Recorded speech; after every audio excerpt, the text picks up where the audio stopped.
Muito bem, estamos aqui para mais um Educação Cast, esse nosso videocast aqui do IBAB Educação.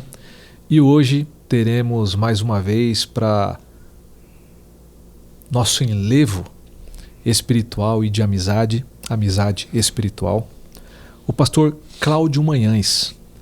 Você que já é da IBAB um bom tempo, sabe de quem eu estou falando. Claudinho, exatamente. Claudinho, seja bem-vindo. Como você está? Estou bem, graças a Deus. E você? Sinto que você se preparou bastante para não falar tudo bem. Porque tudo...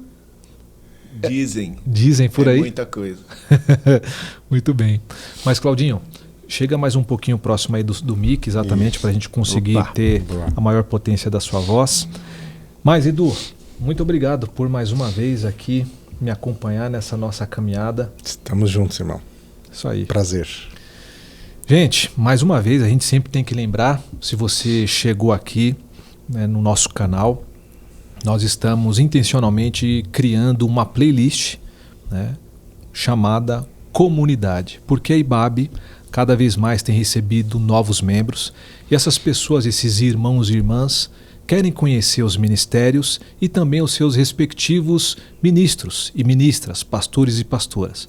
Por isso da especificidade dessa playlist, não que só vai falar sobre isso, logo mais durante esse semestre a gente vai lançar outros conteúdos também por meio do nosso canal do YouTube, mas é importante por conta dessa atenção que a gente quer dar para a comunidade, fazer esse bate-papo, conhecer alguns detalhes da vida dos nossos irmãos e irmãs, e por isso que a gente tem essa mesa aqui para fazer esse bate-papo. E aí, Claudinho, poxa vida, é muito legal estar com você aqui, porque você é um cara bom de papo, isso a gente sabe. Tem histórias maravilhosas. Isso é verdade. Só lembrando, né, Edu, que as duas últimas mensagens foi uma pregação falando sobre conversa. Exato. Por isso que você é um cara que caiu certinho aqui, porque a gente vai conversar. Combinado. Combinado? Então, olha só, Claudinho, a gente sabe que você é um dos ministros mais antigos aqui da IBAB, né? Se eu não me engano, você é mais antigo que o Ed. Quando o Ed chega em 89, você já estava aqui... Eu já era membro. Né? E nós sabemos, né, do seu trabalho ministerial, sobretudo no IBAB Pastoral, mas já viu também, por causa dessa longa caminhada aqui na IBAB, diversas IBABs. A IBAB lá de trás, a IBAB aí, vamos colocar dessa forma, do meio, e agora a IBAB mais contemporânea. Como é que é caminhar, pastorear essas muitas IBABs, vamos colocar dessa forma, e como que você enxerga a nossa IBAB hoje? Seja bem-vindo. Obrigado. Nossa, essa pergunta aí daria uma semana de conversa, né? Verdade. No retiro. Mas é retiro, a nova IBAB. É interessante. Bom, primeiro que eu acho que a IBAB antiga, ou seja, a primeira IBAB que eu conheci já era uma IBAB do meio, né? Porque a IBAB tem 85, 86 anos. Vai completar agora em maio, eu acredito, se minha conta não está errada. E então, quando eu cheguei à IBAB há 37 anos, a IBAB estava chegando ali nos 49 anos já de história. Mas é bacana, porque, por exemplo, eu convivi com alguns irmãos, com alguns fundadores, né? Famílias dos fundadores, que já eram velhinhos quando eu cheguei.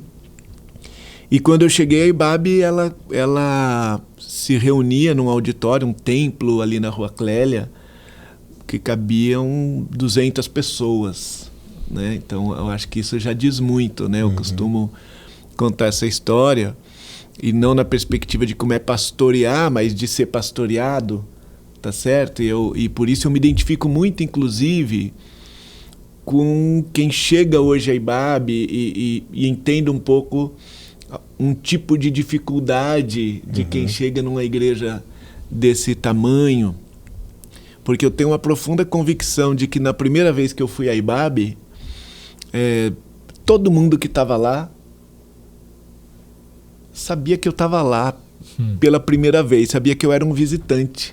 Imagina, um moleque que acabou de chegar do Mato Grosso do Sul, um caipira, entrou na igreja, né? E inclusive a primeira vez que eu entrei na IBAB nem foi um domingo, era uma quarta-feira, era um culto de oração, uma quarta-noite, então era pouca gente. Então, seguramente todo mundo que estava ali sabia que eu era uma visita, né? Passados uns, sei lá, 3 meses que eu estava na IBAB, todo mundo, a igreja inteira sabia quem eu era. Sabia o meu nome, sabia de onde eu tinha vindo, por que eu estava em São Paulo, que meu pai fazia. A igreja sabia isso já. E passados uns 6 meses, eu diria que eu já sabia quem era quem na igreja, né? Até hoje você sabe o telefone dos fundadores. De algumas pessoas eu sei mesmo. De algumas pessoas eu sei o número do telefone que nem é mais delas, né? O telefone fixo de alguns Para a molecada de hoje, o que é telefone fixo? Nem sabe o que é. Pois é, imagina isso, né? Imagina que havia um telefone para a família e esse telefone não podia sair de casa, porque ele era ligado num fio, assim, grudado na parede. É complexo, é diferente. E para você que não sabe dessa particularidade do pastor Cláudio, ele tem um mapa da cidade de São Paulo na cabeça dele, ele sabe o endereço das pessoas, sabe o telefone das pessoas, ele tem um catálogo mental impressionante, assim. Isso, há um certo teor de lenda urbana nisso, mas eu conheço um pouco a cidade, sim. Então eu cheguei na IBAB nessa época aí, né? Isso eu estou falando é janeiro de 1986. Janeiro de 86, então 37 anos agora em janeiro. Por exemplo, aconteceu uma coisa muito, acho que inesquecível. Nesse primeiro dia que eu cheguei à IBAB, eu morava muito pertinho da IBAB, muito pertinho. E ao final dessa reunião, conversando ali com os irmãos, as irmãs e tal, umas senhoras inclusive, e, bom, vambora, né? Uma hora a gente tem que ir embora, apaga a luz aí, fecha a porta e vamos embora. E saímos andando por quê? Porque algumas dessas mulheres elas estavam indo para um ponto de ônibus e o apartamento onde eu morava, o prédio onde eu morava, ficava no caminho delas, no caminho para o ponto de ônibus. Quando eu passei, quando chegou na porta então do meu prédio, eu falei para elas, é aqui que eu moro. Vocês querem subir um pouquinho? E elas quiseram. Olha isso. Então imagina isso, que no primeiro dia que eu vim à IBAB, a IBAB foi na minha casa. Cara... Sensacional. E eu estava aqui, na verdade nesse dia minha mãe até estava aqui, mas minha mãe não ia morar aqui comigo e com os meus irmãos. A gente veio para estudar e tal, trabalhar. Ela ia voltar, a gente ia ficar sozinho. Então imagina como foi bacana para minha mãe e para o meu pai perceber que de cara que rolou essa integração numa comunidade que nos acolheu, né? E eu lembro de algumas dessas pessoas que estiveram lá na minha casa naquele dia. 2 delas, pelo menos eu lembro muito bem. Uma delas, a irmã Valdete, faleceu agora na pandemia. E outra delas, a Elisete, uma amiga querida aqui da IBAB, de 37 anos. Olha uma isso. Amiga de 37 anos. Então eu cheguei nessa IBAB, que era muito fácil qualquer pessoa chegar, se integrar, fazer amigos, fazer parte, se tornar ali realmente parte da comunidade. Uma igreja com 300 e poucos membros, um auditório de 200 pessoas. E o pastor na época era o pastor Pascoal Piragini, que hoje está lá na PIB de Curitiba, né? Em julho de 88 ele foi para a PIB de Curitiba. Em janeiro de 89 chega o pastor Ed.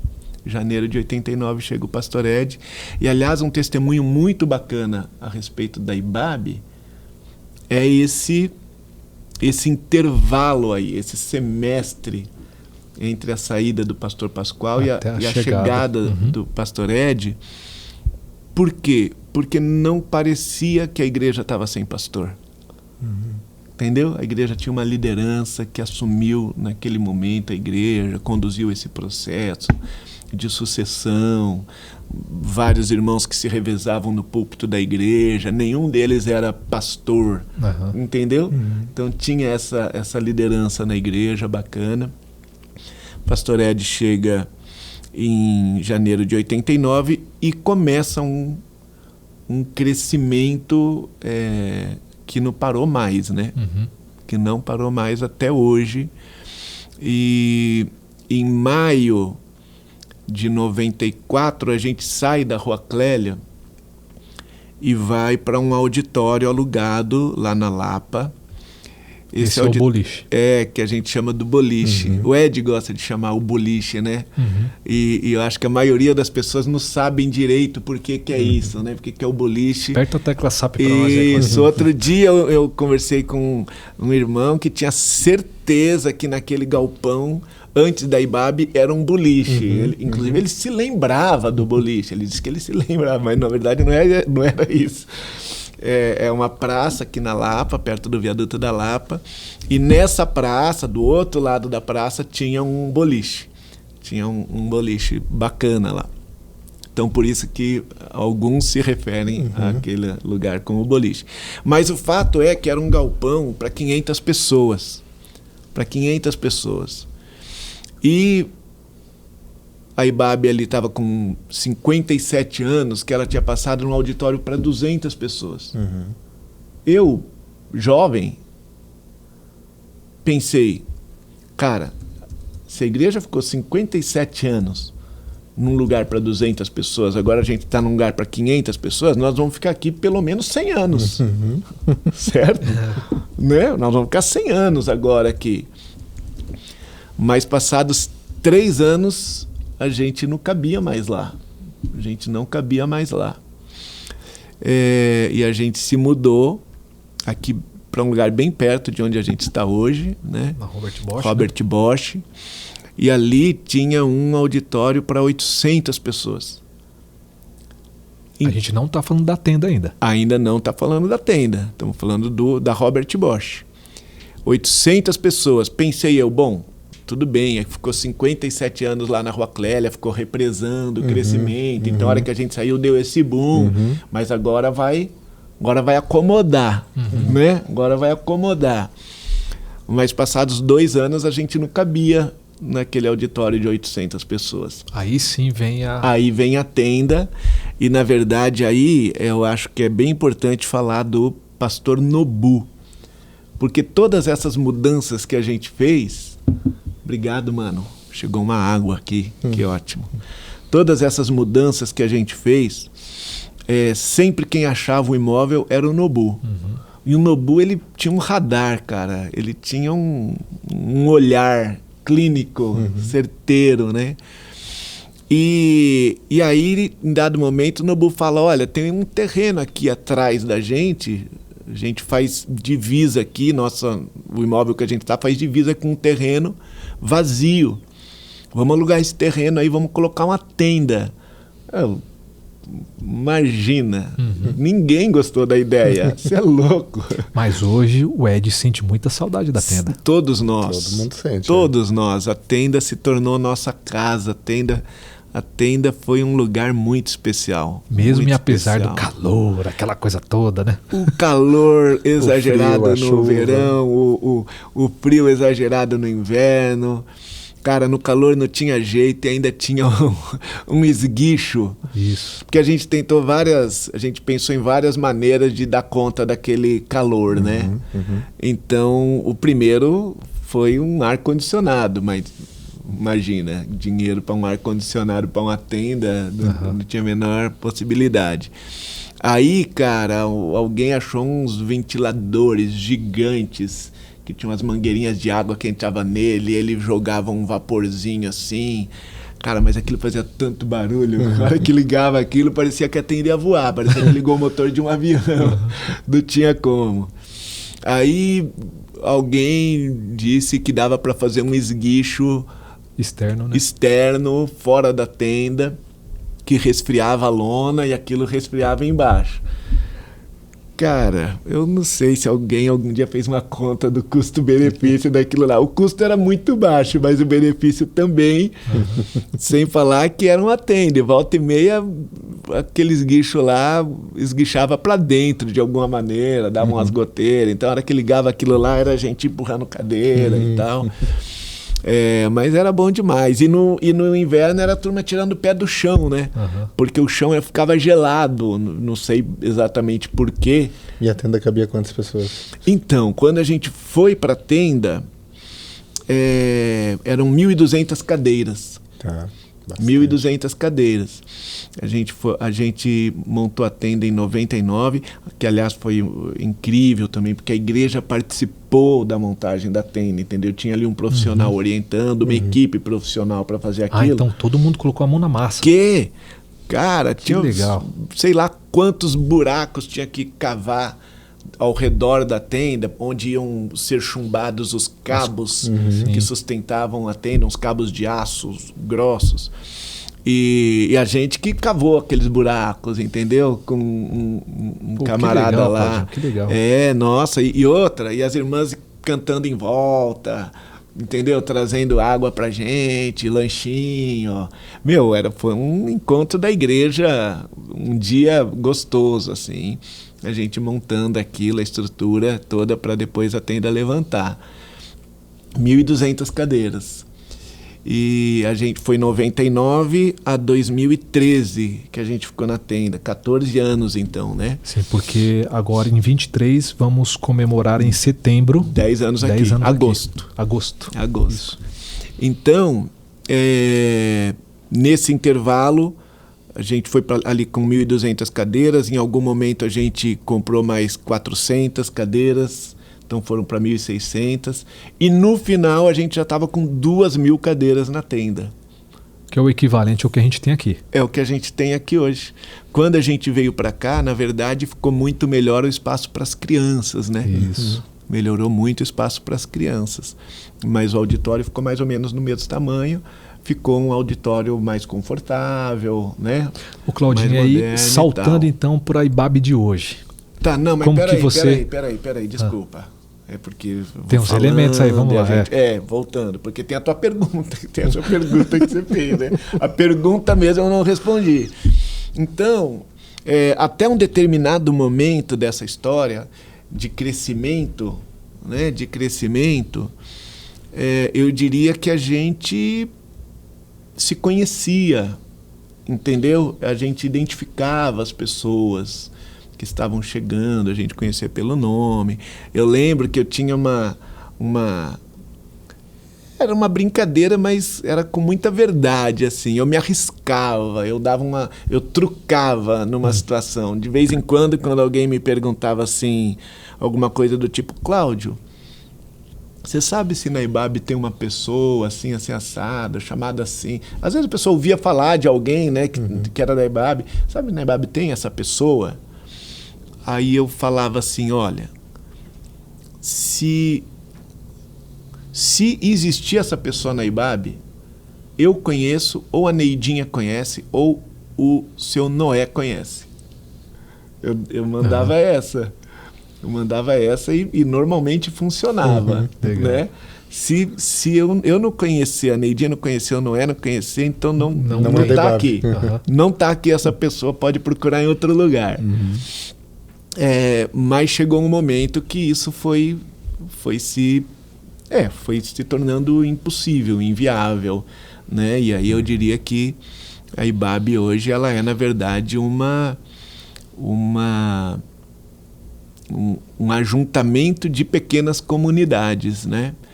E aí entra, eu acho que uma coisa interessante, porque a nossa visão, quando a gente fala dos relacionamentos, do pastoreio mútuo, tá certo? Na verdade, a gente sempre acreditou nisso, ou o Pastor Ed prega isso desde que ele chegou aqui, né? Relacionamentos mútuos, pastoreio mútuo. O Pastor Ed prega isso desde janeiro de 1989, ele prega isso. E a partir de um tempo, quem chegava na IBAB e ouvia a gente falar disso, tinha a seguinte reação: ah, eu entendo vocês falarem isso, porque não tem jeito mesmo do pastor cuidar de todo mundo, se não fizer isso, né? Então, é verdade, mas não é só por causa do crescimento que a gente... Isso não é uma estratégia de crescimento, isso é uma compreensão do Evangelho, uma compreensão do que a Bíblia ensina, de como a igreja funciona na Bíblia. É uns aos outros, né? É uns aos outros, não é um aos outros, né?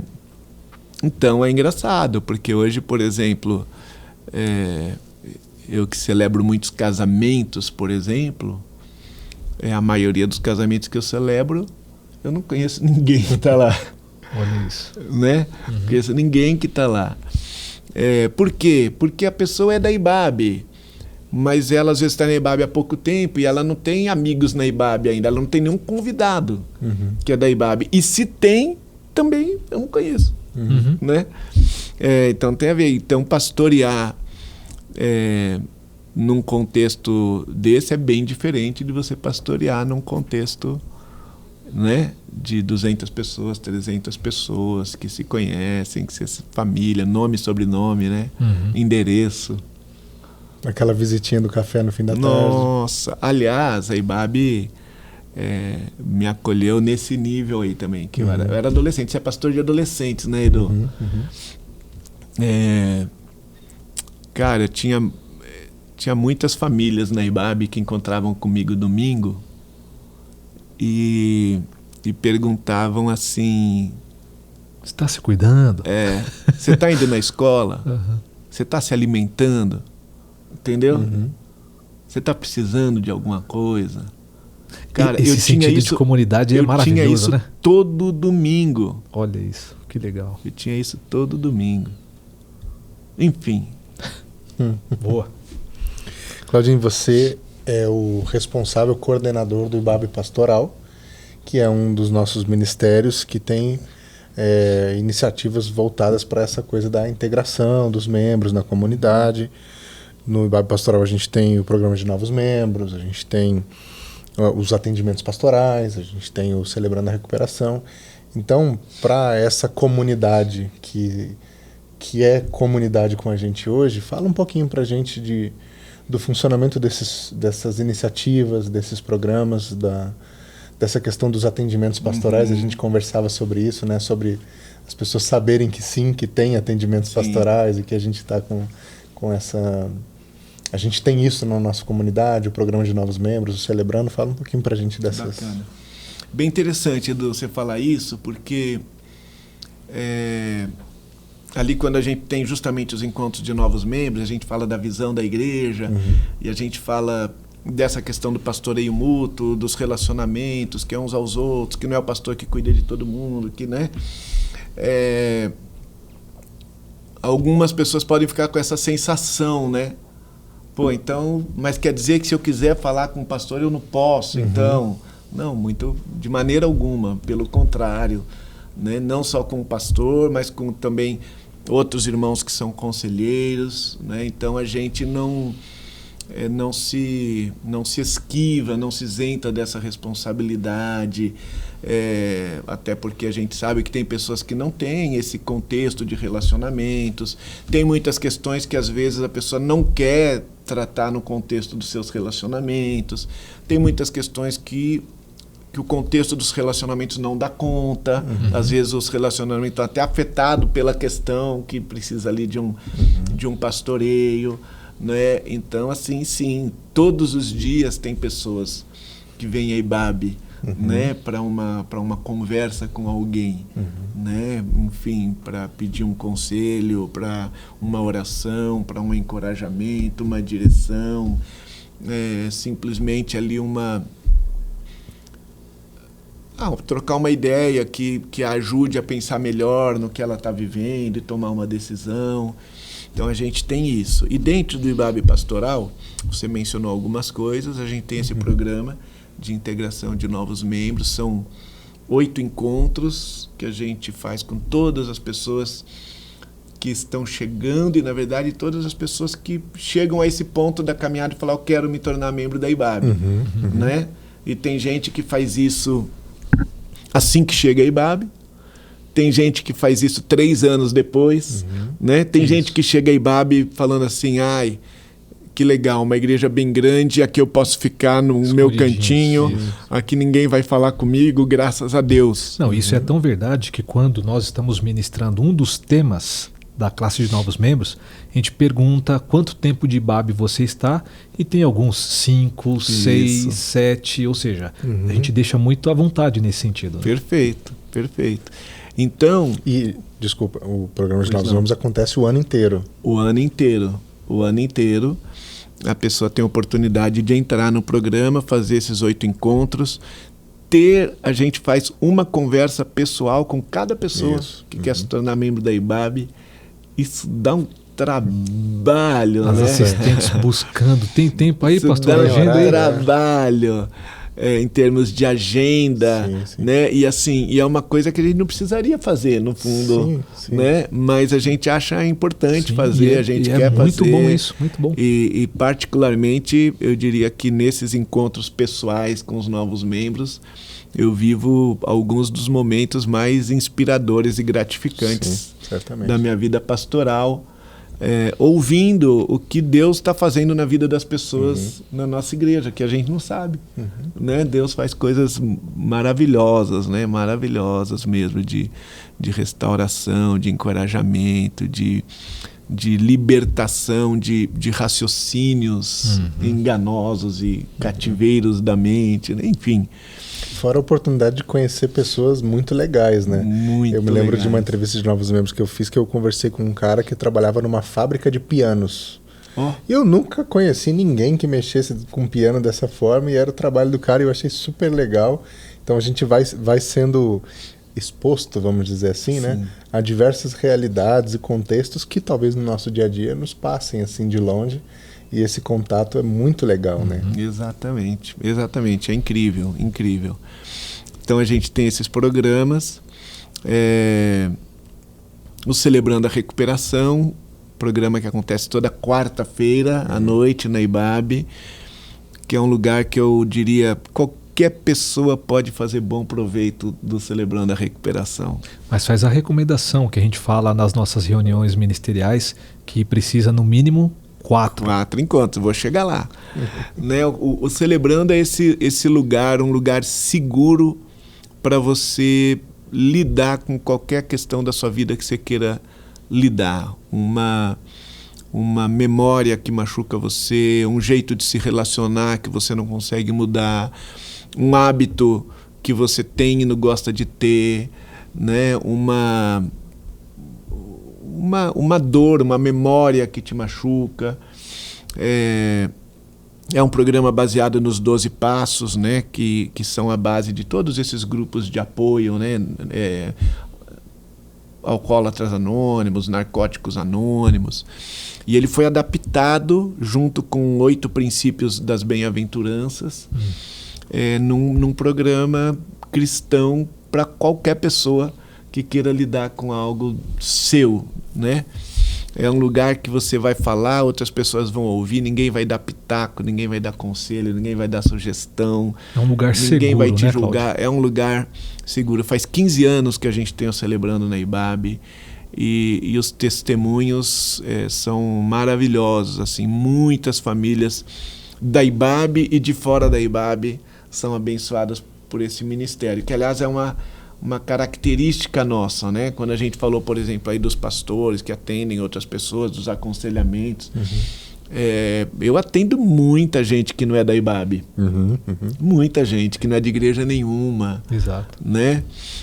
Algumas são de outra igreja, inclusive, mas vem aqui na hora de conversar com alguém, por qualquer razão não se sente à vontade de buscar ali o seu pastor. Enfim, a gente oferece esse acolhimento e abençoa a pessoa para voltar para a igreja dela, né? Abençoa a pessoa para voltar para a igreja dela. Tem grupos de oração, por exemplo. Na terça-noite tem 2 grupos de oração, um grupo de homens, um grupo de mulheres, toda terça-feira. O Celebrando é toda quarta-feira, às 8h30.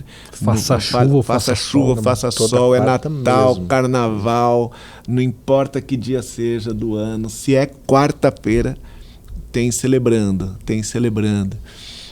Recentemente a gente está trabalhando também com o Ministério com Surdos, né? Deus abençoa a nossa comunidade com muitos irmãos e irmãs que amam os surdos, que dedicam as suas vidas aos surdos, que foram aprender Libras, que conhecem a causa, as necessidades do surdo. E estão aqui na igreja, e a gente está tentando se organizar em um ministério. Já há algum tempo a gente vem com a tradução em Libras nas celebrações, né, do domingo, atualmente sempre na celebração das 11 horas da manhã. A gente tem a tradução tanto no presencial quanto na transmissão, né? E é um ministério muito bacana, muito lindo. E muito legal, queria destacar esse cuidado do Ministério com Surdos, que quando a gente vai pregar, alguém da equipe entra em contato com a gente e pede um resumo do sermão para a pessoa se preparar, preparar a leitura do texto, alguma palavra mais difícil, um nome, para quando ela chegar para fazer ali a interpretação, já está tudo redondinho, né? Não é no susto, não é uma coisa preparada.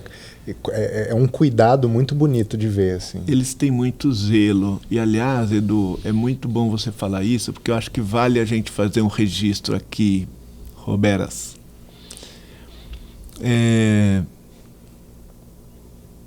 Tem uma coisa que a gente diz lá nos nossos encontros de novos membros, que é que o ministério pastoral da igreja é maior do que o ministério dos pastores da igreja. E isso se aplica a todas as áreas, não só a essa área que a gente chama IBAB pastoral, né? Que eu não sei bem por que chama IBAB pastoral, né? Porque todos nós somos pastores, todas as áreas são de uma certa maneira pastorais, né? Mas a IBAB não se explica pelo que a gente faz.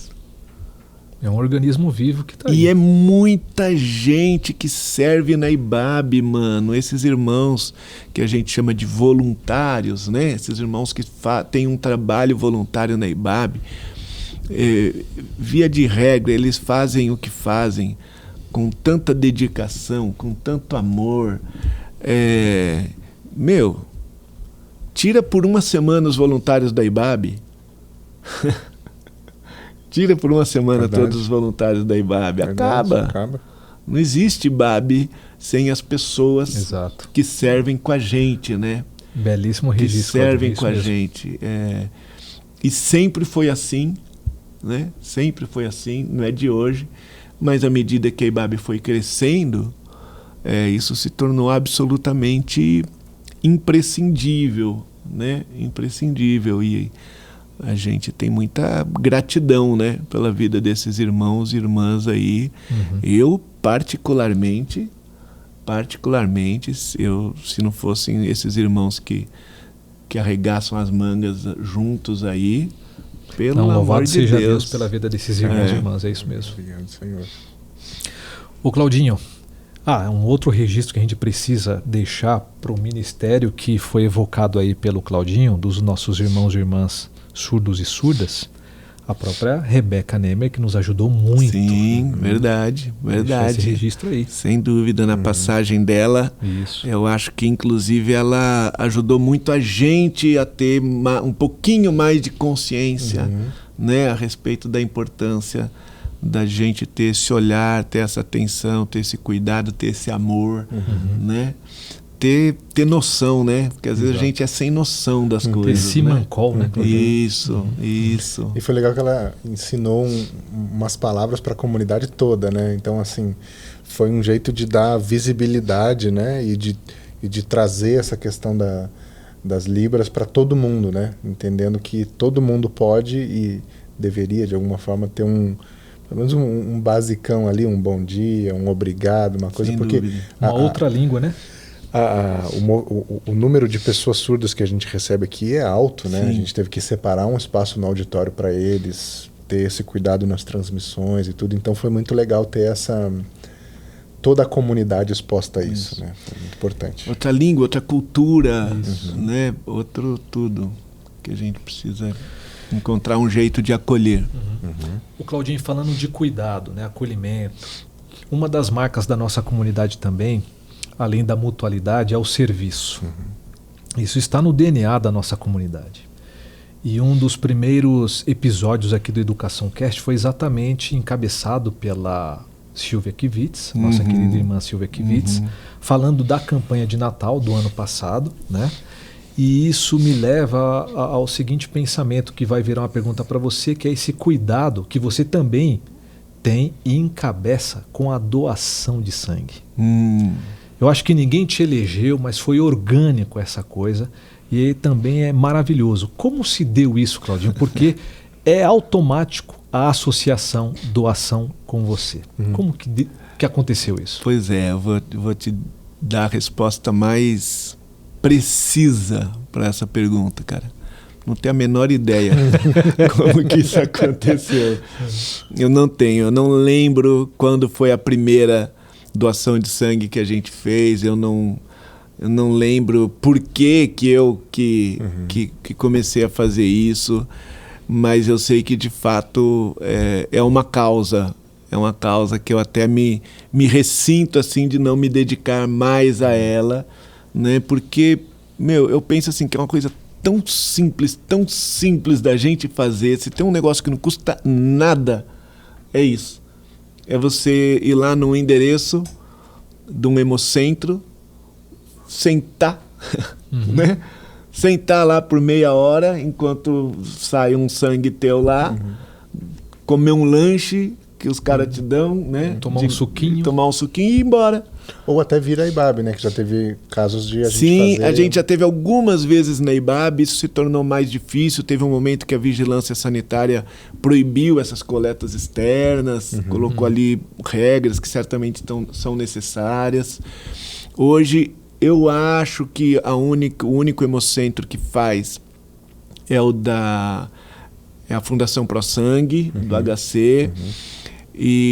Mas eles fazem essa coleta externa um dia por semana só, eles vão em alguma empresa e tal, eles têm lá uma equipe, eu acho, para isso, então tem uma agenda, e pra gente não faz muito sentido fazer na terça-feira uma doação de sangue aqui na IBAB, né? Na pandemia a gente fez, porque como estava todo mundo em casa, né? Então, para sair para doar sangue, ok, em vez de ir lá no Hemocentro, você vem aqui na IBAB. A gente foi um dos poucos encontros que a gente teve com a comunidade na pandemia, foi a doação de sangue. Mas, Robson, na verdade, a sua pergunta, e como você citou a Silvia aí, que foi o primeiro, também eu aproveito essa brecha, né, para dizer assim, obrigado por você estar fazendo isso, né, e parabéns a vocês dois pelo jeito como vocês estão fazendo, que dupla, hein? E eu tô assistindo. É demais, hein, dupla? E eu tô assistindo, e foi muito legal com a Silvia, com o Ed, com o Duza. Cara, muito edificante, até a gente que convive. Mas o que acontece? Você iniciou essa pergunta falando dessa vocação para o serviço da IBAB. E isso tem muito a ver com a Silvia, tá certo? E isso antecede o Ministério do Pastor Ed na IBAB, porque uma coisa que pouca gente sabe, e eu não estou lembrando agora se a Silvia mencionou isso no papo aqui com vocês, é que a Silvia cresceu na IBAB. Exato. Né? Ela foi mencionado isso? Não mencionou, mas então, atualiza a gente aí. A Silvia era da IBAB há muitos anos, e quando eu cheguei à IBAB, há 37 anos, tinha um projeto na IBAB, lá na Rua Clélia, aquele templo, 200 pessoas, tinha um projeto chamado Projeto Semente. A mente desse cara Não, é um fenômeno, pelo amor de Deus. Justiça seja feita ao reino, né? Porque o reino é inspirado num projeto de uma outra igreja pequena também aqui próximo, uma igreja presbiteriana independente de Vila Palmeiras, que tinha um projeto chamado Projeto Tiago, inspirado nesse projeto. Quantos teras tem esse HD? Nossa, cara. Eu costumo dizer o seguinte, a minha memória é fabulosa. Eu só não sei como acessa. De vez em quando escapa uma coisa assim, entendeu? Mas a senha eu já perdi faz tempo. E o Projeto Semente atendia crianças de uma comunidade muito carente aqui próximo. Na verdade, hoje a gente atravessa aqui o viaduto Pompeia, mas naquela época, embaixo do viaduto Pompeia, tinha uma comunidade, tinha uma favela, tinha uns barracos. Indo ali para o Jardim das Perdizes? Mesmo? Ali, exatamente. E muita gente morava embaixo desse viaduto, muita gente. Igual é o que é no Moinho. Isso. Não, Moinho é bem maior. Tá. Moinho é bem maior. Moinho não fica só embaixo do viaduto, exato, né? Virou já um não, bairro, ali era uma coisa mais ali embaixo, mas morava muita gente, muita gente. E as crianças que moravam ali iam de manhã para a escola e à tarde vinham para a IBAB. E na IBAB elas tinham reforço escolar, tinham assistência médica, odontológica. Isso daí via Dona Silvia Regina Kivitz. Silvia Regina Jorge. Ela não era Kivitz. Ah, é verdade. Boa. Esse HD aí, tá vendo? A filha da Dona Santina. Silvia, filha da Dona Santina. Essa aí. Que tinha esse projeto. E as irmãs da igreja preparavam em casa o lanche que ia ser servido para essas crianças, entendeu? Então, cada dia da semana era um grupo de irmãs diferentes que trazia o lanche para essas crianças, a alimentação. Era um projeto muito bonito, Projeto Semente, eu estou falando de 40 anos atrás, né? Quase. Porque eu cheguei a 37 e já existia o projeto. Então, Deus renova essa convocação o tempo todo para a gente servir ao próximo, né? Para a gente ajudar quem precisa e que está ao nosso alcance aqui, quem está próximo. Sem proselitismo, né, Claudinho? Sem proselitismo, exatamente, sem obrigação de vir ao culto para ganhar a cesta básica, né? Nada disso. Até porque eu sempre penso naquela cena lá de Jesus lavando os pés dos discípulos, né? E eu gosto de perguntar para as pessoas, né, por que Jesus lavou os pés dos discípulos? E normalmente todas as respostas vêm na linha do que me parece pode até ser um pra quê, né? Para dar o exemplo, né? Para não sei o quê. Mas Jesus lavou os pés dos discípulos porque os pés dos discípulos estavam sujos. Né? Porque os discípulos estavam cansados de uma viagem, numa estrada empoeirenta. Então, bicho, tudo que eles mais precisavam naquela hora era uma massagem no pé, com uma aguinha que eu não sei se era morna ou era fria. O que vocês acham? Nunca a gente pode fazer uma exegese para ver isso aí. Uma pesquisa grego, da cultura. Uma massaginha no pé. Por isso que Jesus fez, né? Lavou os pés, porque estavam sujos. Então, o que eles precisavam naquele momento? Que alguém lavasse os seus pés. Né? Então, Deus nos chama para prestar atenção no que as pessoas precisam. E nem sempre a gente faz, né? Nem sempre a gente consegue. Com certeza a gente falha pra caramba, né? Com certeza a gente deixa de vez em quando alguma pessoa aí esperando, né? Pelo caminho. Espero que cada vez seja menor o número de pessoas. Ou do nosso esquecimento. Né? Que a gente negligencia. Amém. Claudinho, deixa eu só fazer um comentário. Deixa. Eu não lembro nenhuma pergunta que vocês me fizeram. Provavelmente não respondi nenhuma delas, mas todas elas deu conversa boa, né? Mas ele lembra do projeto Tiago 40 anos atrás, entendeu? Como que funciona? Presbiteriano Independente, Vila Palmeiras. Então, como que funciona essa mente, né? Claudinho, além de todos esses envolvimentos que você tem com a comunidade IBAB, com os ministérios IBAB, com a instituição IBAB, você tem um envolvimento histórico com o louvor, sendo inclusive compositor de músicas que foram gravadas aí no CD da IBAB e tudo. Como que surgiu essa coisa da música para você, a ponto de você chegar a cantar, compor música? Você compõe ainda? Como que foi isso? Tá.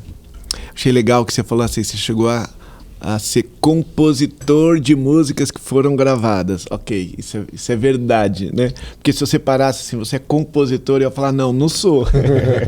Eu tenho respeito pelos compositores, então o fato de eu ter feito aí 3 ou 4 músicas, eu não me sinto no direito de dizer que sou compositor, assim como não me sinto no direito de dizer que sou músico. Mas eu cresci numa família musical.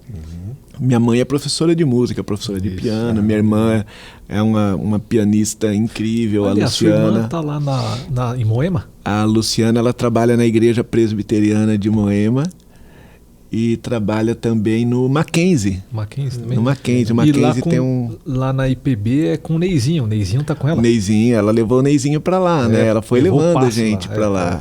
Olha, sua irmã. Deus abençoe. Da família amanhã, né? Então a gente cresceu nessa família, nessa casa muito musical. Imagina que eu morava em Ponta Porã, Mato Grosso do Sul. Será que alguém em Ponta Porã vai ouvir isso aqui, hein? Acho que sim, né? Um abraço aí, pessoal de Ponta Porã. Eu morava em Ponta Porã, naquela altura, talvez uma cidade ali com 30 mil habitantes. E houve um momento que na minha casa tinha 4 pianos. Caramba. Quem sabe o cara lá que você mencionou até fabricava. Deve ter vivido um tempo de vender piano para minha mãe. Minha mãe dava aula de piano, mas pouca gente na cidade tinha um piano. Não existia teclado. Desculpa, gente, sou velho. Não existia teclado, né? Então, o que acontecia? A pessoa vinha estudar piano com a minha mãe. Ela fazia uma aula com a minha mãe e voltava dali uma semana, mas ela não tinha onde estudar. Então minha mãe falava, olha, então vem estudar aqui na minha casa. Então os alunos da minha mãe faziam uma aula um dia por semana, ou 2, mas vinham em casa todo dia, num horário combinado lá com ela para estudar. Só que, a partir do momento que ela tinha meia dúzia de alunos, já não dava para todo mundo, né? Então, para que ela pudesse continuar fazendo isso, ela comprava mais um piano. Entendeu? Aumentando o número de alunos, ela comprando piano. Então, teve uma época que tinha 4 pianos em casa. Chegou uma época que ela abriu uma escola, alugou uma casa, lá não dava mais para ser em casa. Aquilo. Na verdade, era estratégia para abrir escola. Exatamente. Sua mãe, hein? Pode ser. Escalou o negócio, né? Escalou. É empreendedora. Tô falando da década de 70, cara. Olha isso, pessoal falando que empreendedorismo é agora. Então. E o meu avô, e é muito interessante que um dia desses, falando sobre isso, na verdade a minha mãe fez um comentário assim, que ela era a pessoa menos musical. Dos irmãos dela, ela era menos musical. Falei, imagina, mãe, nunca vi nenhum dos tios chega aos seus pés modesta, né? na música. E ela disse, não, eu estudei. Ela falou, eu estudei mais do que eles. Eu escolhi estudar e fui em frente. Eles não, mas eles aí alfinetou os irmãos também. Mas eles eram mais musicais. E aí eu falei, isso tudo vem da avó, né, mãe? Da avó Luciana. Ela falou, não, vem do vô. Como assim do vô? O que o vô tem a ver com música? Porque na minha memória, falhou minha memória nessa hora. Mentira. Verdade. Porque na minha memória, meu vô era pastor, pai dela. Meu vô pregando e minha avó tocando o harmônio. Sabe o que é harmônio? Sabe o que é harmônio? Harmônio é um instrumento que o som vai lembrar o som de um órgão, certo? Só que ele não é elétrico, ele é de fole. E ele tem um pedal que você vai pedalando. Lembrei, já vi. Para fazer o fole e tal. Harmônio. Tinha um naquele mosteiro que a gente foi num retiro aquela vez. Com o pastor Ed, né? Isso. Então, eu tinha essa memória. E aí a minha mãe disse assim, não, o vô Manhães, antes de se converter, ele era um grande pandeirista. Meu avô era negro, Rio de Janeiro. Ele casou em 1940, foi para o Mato Grosso, uma cidadezinha que hoje tem 20 mil habitantes, eu acho. E ele era pandeirista. Quando ele se converteu, ensinaram para ele que aquilo não era de Deus, entendeu? Pandeiro, ele largou o pandeiro, largou a batucada. e foi ser pastor. E minha mãe falou assim, o vô Manhães tinha ouvido absoluto. Ele ensaiava o coro da igreja sem usar nenhum instrumento. É mesmo? Que coisa linda. Engraçado. Enfim, aí eu cheguei na IBAB, respondendo a sua pergunta, eu cheguei na IBAB, eu tocava flautinha doce. Flauta doce. Deixa eu falar assim, que flautinha parece que você está falando, diminuindo o troço. Não, flauta doce é um instrumento. Eu tocava flauta doce. Foi o que eu consegui aprender com a minha mãe. Flauta doce. E logo me envolvi com louvor. Minha irmã tocava piano, eu era irmão dela, eu ganhei uma boquinha também ali para ficar junto. Tocava flauta doce. E de vez em quando faltava uma pessoa que ia cantar, e aí só tinha eu, e eu cantava. E em algum momento precisou de alguém que tivesse um mínimo de cara de pau, assim, para pegar o microfone e falar para a igreja, vamos cantar. E eu fiz isso e acabei fazendo isso por uns 30 anos aqui na igreja. Foi assim que isso aconteceu, viu, Edu? Mas sempre é bem desafiador para mim. A gente sempre teve na IBAB músicos de uma qualidade e que queriam fazer coisas que eu não acompanhava, entendeu? Imagina, eu era o cara que liderava o louvor, conduzia o louvor, e eles tinham que ter paciência comigo, mano. Tinham que ter paciência comigo. Mas a igreja não acabou. Então... Boa. Claudinho, eu falei pro Edu que você é bom de papo e afirmei isso pra você. Porque, cara, a hora passa muito rápido. É, verdade. E eu lembro que eu falei isso pra você quando a gente estava gravando o curso que vai ser lançado agora, nessa primeira quinzena de fevereiro, sobre liderança facilitadora. Se tudo cheio de dedos, não, mas... Cara, você engata uma quinta e vai embora. Então aquele outro curso que a gente vai fazer... falei muito, né? Acabou o tempo. Tá falando na medida. E a gente vai encerrar mesmo. Mas uma última pergunta é para o pessoal conhecer também, além de você ser pastor, que isso já é um trabalhão, né? Com toda essa história, esse HD de tantos teras que você tem aí, você também é psicólogo.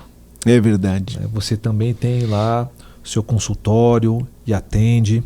E Claudinho, como que é essa conjugação? Ministério pastoral, você como psicólogo, tem conflito, não? Eu parto do pressuposto que não. Mas como eu sou perguntador, você responde. Como que é isso para você?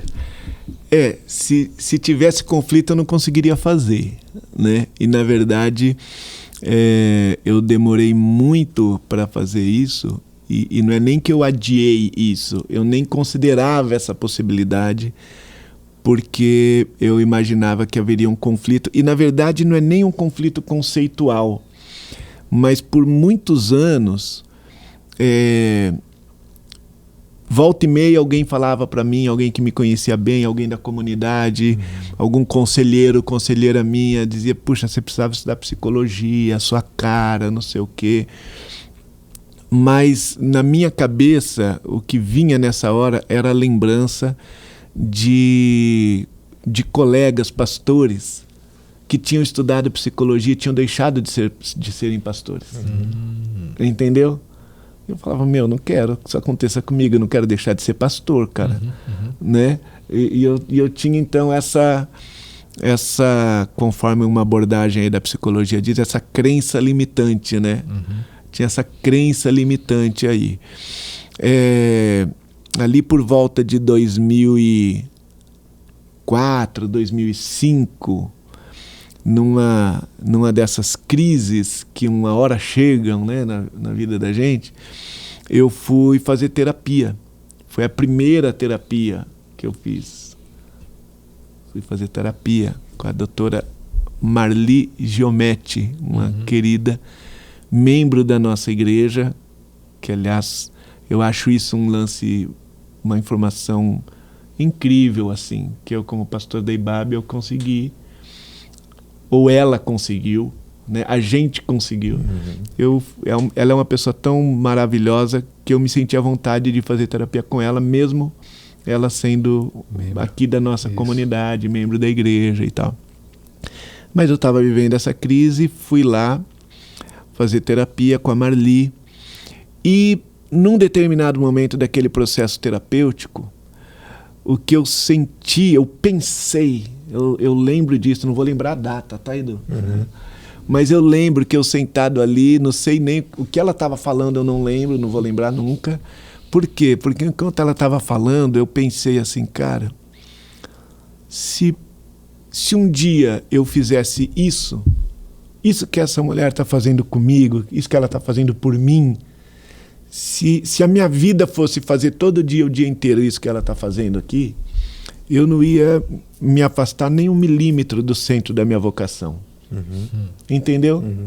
Porque ela estava cuidando de mim.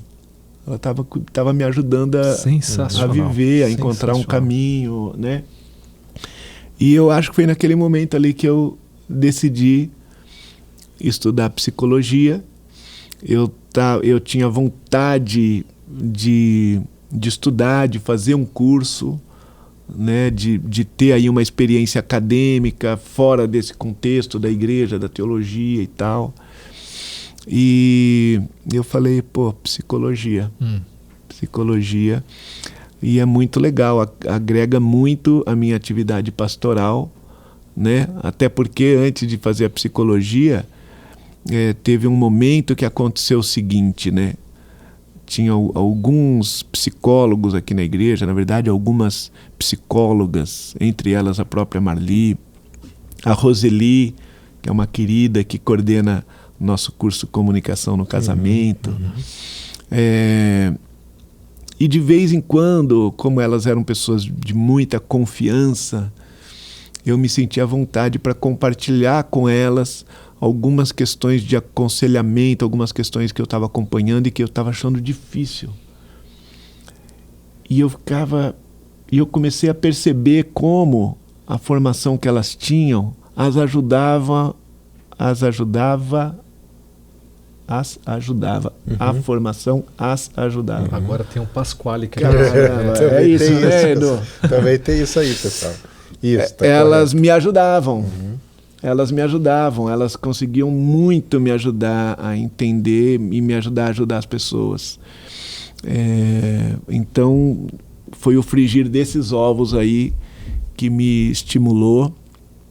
Hoje eu atendo em consultório 2 manhãs na semana só. Como uma experiência, depois que eu me formei, 3 anos depois que eu me formei, tive muita vontade de ter essa experiência, né? E então eu faço isso com esse limite aí, mas não sinto nenhum conflito, não sinto nenhum conflito, nem aqui nem lá. Que bom. Pelo contrário, te ajuda com essa coisa do repertório. Muito, agrega muito. Porque olha só, exatamente isso que eu pensava. Eu vou parar de olhar para as pessoas como pastor e vou passar a olhar para as pessoas como psicólogo. E eu achava que isso ia ser uma coisa ruim, entendeu? E não, me ajuda a compreender o que está acontecendo, o que a pessoa está sentindo, os processos psíquicos, né, da pessoa. Puxa, não tenho nem o que dizer. Eu podia ter feito isso antes, bem antes. Olha aí. Bem antes. Obrigado por perguntar isso. Que isso. Edu, acho que temos. Isso. Irmão Cláudio, muito obrigado.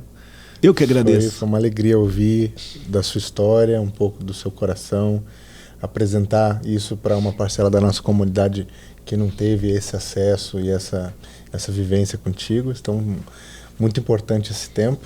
E a gente sempre encerra os nossos encontros deixando o microfone aberto para você dar um último recado para a comunidade. Então, o que você tiver para falar no seu coração aí para a nossa IBAB, essa é a hora. Puxa vida, eu que tenho acompanhado o videocast, podia ter me lembrado disso, ter me preparado, né? Disso aí. Mas aqui é assim, é na hora. Pá, na lata. Igual aquele programa do Abu Janra, lembra? Exato. Que ele falava, o que é a vida? Todo mundo sabia que ele ia perguntar e não sabia se preparava exatamente o que falar, né? Gente, eu quero dizer só que é uma alegria estar aqui, é uma alegria estar na IBAB há 37 anos, como eu amo essa igreja. E eu espero que de alguma maneira esse nosso papo aqui tenha sido proveitoso para você aí, quando quer que você esteja ouvindo isso e que a gente está aqui para tomar um café com você, né? Vem conhecer a gente, chama para um café, chama para um papo. Eu acho que é isso, essa mesa, eu acho que a coisa mais importante é dizer para você que está vendo a gente aqui numa mesa, não fica sozinho não fica sozinha não. Conta com a gente, chega perto de alguém, nem que seja a gente mesmo. Muito bem. Obrigado, esse é o pastor Cláudio Manhães. Que quando a gente pergunta tá tudo bem, sempre tem uma resposta. Ou uma provocação. Tudo é muita coisa. Que fique bem claro, né? Sempre tem uma resposta. A mesma. Claudinho, eu acho que esse é o sentimento do Edu também. Mas, cara, vou externalizar aqui fazendo geral. Nós te amamos muito. Você é um cara muito precioso na nossa comunidade e nas nossas vidas. E eu amo vocês. Muito Obrigado, bem. Irmão. Obrigado. Amo pra caramba. Amo e admiro vocês. Obrigado por esse tempo aqui, por essa oportunidade. Nós que agradecemos. E, Babi, é isso. Cláudio Manhães, vulgo Claudinho, ou para os íntimos, Claudinho. E a gente se vê numa próxima. Beijo carinhoso e respeitoso no seu coração. Até.